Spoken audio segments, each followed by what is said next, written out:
नमस्कार दोस्तों, मैं नितिन बोरे एनकेबी स्टडी इस यूट्यूब चैनल पे आप सभी का स्वागत करता हूँ। आज का वीडियो काफ़ी इम्पोर्टेंट होने वाला है, जहाँ पे हम एसएससी सीजीएल मेंस 2022 का क्वेश्चन डिस्कस करेंगे, जो कि अभी जनवरी के मंथ में जो एसएससी सीजीएल 2024 का एग्ज़ाम होने वाला है, वहाँ पे इस तरह के क्वेश्चन पूछे जा सकते हैं। तो वीडियो को लास्ट तक ज़रूर देखिएगा, ठीक है। तो क्वेश्चन में हमें दिया है if x y is equal to -6 and x cube plus y cube is equal to 19। Bracket में दिया है x and y are integers, then what is the value of 1 upon x raise to -1 plus 1 upon y raise to -1। तो इसका हमें मान निकालना है, इसकी वैल्यू निकालनी है।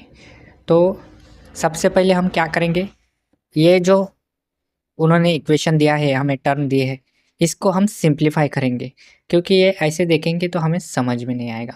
इसको सॉल्व करने का बेस्ट अप्रोच कैसा होना चाहिए वो हम देखेंगे।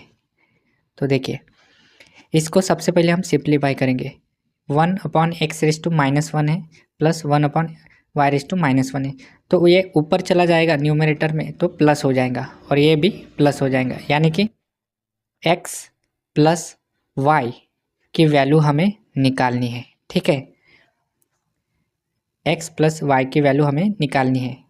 ये क्वेश्चन में सिर्फ हमें गुमराह करने के लिए ये दिया है, ठीक है। तो अब आते हैं हमारे क्वेश्चन पे। क्वेश्चन हमें कैसे सॉल्व करना है, देखो x इंटू वाई की वैल्यू हमें -6 दी है, तो यहाँ पे हमें हिट एंड ट्रायल की मेथड लगानी है। हिट एंड ट्रायल मतलब हमें इन दोनों की वैल्यू ऐसी रखनी है जिसका गुना करने पे हमें -6 आंसर आ जाए। और सेम इसको वेरीफाई करने के लिए यहाँ पे दूसरा दिया है x cube plus y cube is equal to 19, तो हमें उसको वेरीफाई करना है इस वाले टर्म से, ठीक है। तो यहाँ पे हिट एंड ट्रायल मेथड का यूज़ करना है, ठीक है।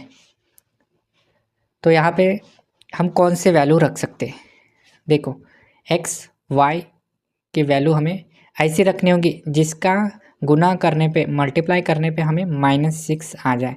तो ऐसे कौन कौन सी वैल्यू हो सकती है, तो पहली वैल्यू हो सकती है 1 एंड 6 -6, इनका मल्टीप्लाई करने पे हमें -6 मिलेगा। दूसरी वैल्यू हो सकती है 2 और 3, ठीक है। 2 और 3 का मल्टीप्लाई करने पे हमें -6 आ सकता है। इनमें से हम -3 लेते हैं और फिर 3 और -2 लेके हम -6 रख देंगे, ठीक है। तो यहाँ पे भी हमें ऐसा चिन्ह लेना है, देखो जिसका x प्लस वाई की वैल्यू हमें मिल सके, ठीक है।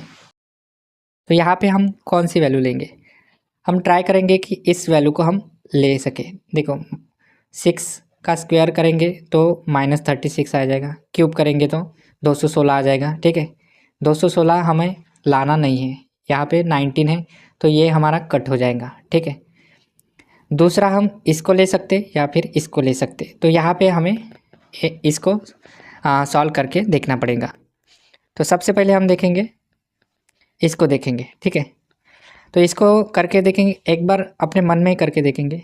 जैसे मान लो 3 और 2 के मल्टीप्लाई होगा -6, लेकिन इसको क्या कैसे करेंगे, 2 का क्यूब करेंगे प्लीज़, 2 का क्यूब करेंगे, ठीक है, 8 आ जाएगा। 3 का क्यूब करेंगे तो 27 आ जाएगा, लेकिन ये क्यूब करने पे -27 आ जाएगा, तो हमारी वैल्यू हमारी माइनस में आ जाएंगी, तो हम ये भी नहीं ले सकते। तो फिर हमारे पास ऑप्शन बच जाता है ये वाला 3 और -2, यानी कि हम x की वैल्यू 3 लेंगे और y की वैल्यू -2। तो यहाँ पे देख सकते हैं आप, x y की वैल्यू -6 लानी है, तो x की वैल्यू 3 रख देंगे और y की वैल्यू -2, तो -6 आ जाएगा। देन दूसरा जो टर्म है इसको हम सेटिस्फाई करेंगे कि 19 उत्तर उसका आंसर आना चाहिए। तो x क्यूब यानी कि 3 का क्यूब लिखेंगे, 3 का क्यूब हो जाएगा 27 प्लस y का क्यूब, y की वैल्यू हमने -2 पुट करनी है, तो -2 का क्यूब कितना हो जाएगा, -8 हो जाएगा, ठीक है। +2 का हो जाएगा 8 और -2 का हो जाएगा -8। ठीक है, तो 27 में से 8 माइनस कर दिए तो 19 आ जाता है। तो ये हमारा जो सेकंड इक्वेशन था उसको सेटिस्फाई करता है कि ये वैल्यू जो हमने पुट की है, x की वैल्यू 3 और y की वैल्यू -2, ये सेटिस्फाई कर रही है, यानी कि हमारा जो वैल्यू पुटिंग की है वो करेक्ट है। तो 3 और 2 -2 ये इनकी x और y की वैल्यू हो जाएंगी। तो यहाँ पे हमें x + y की वैल्यू निकालनी है। तो सिंपली हमें 3 - 2 = 1, यानी कि इस क्वेश्चन का करेक्ट आंसर हमारा हो जाएगा 1, ऑप्शन डी, ये हमारा करेक्ट आंसर हो जाएगा। तो ये था SSC CGL मेंस के एग्ज़ाम में 2022 के मेंस के एग्ज़ाम में पूछा गया सवाल। काफ़ी इंपॉर्टेंट सवाल है। इसी तरह के सवाल हमें आगे वाले जो एग्ज़ाम हैं वहाँ पे देखने को मिलेंगे। तो जो भी चैनल पे नया है प्लीज़ चैनल को सब्सक्राइब ज़रूर कर दीजिए, ताकि आपको इसी तरह के जो SSC के PYQs है वो मिल सके। ठीक है, तो मिलते हैं अगले वीडियो में। तब तक के लिए हंसते रहिए, मुस्कुराते रहिए और प्रैक्टिस करते रहिए। जय हिंद।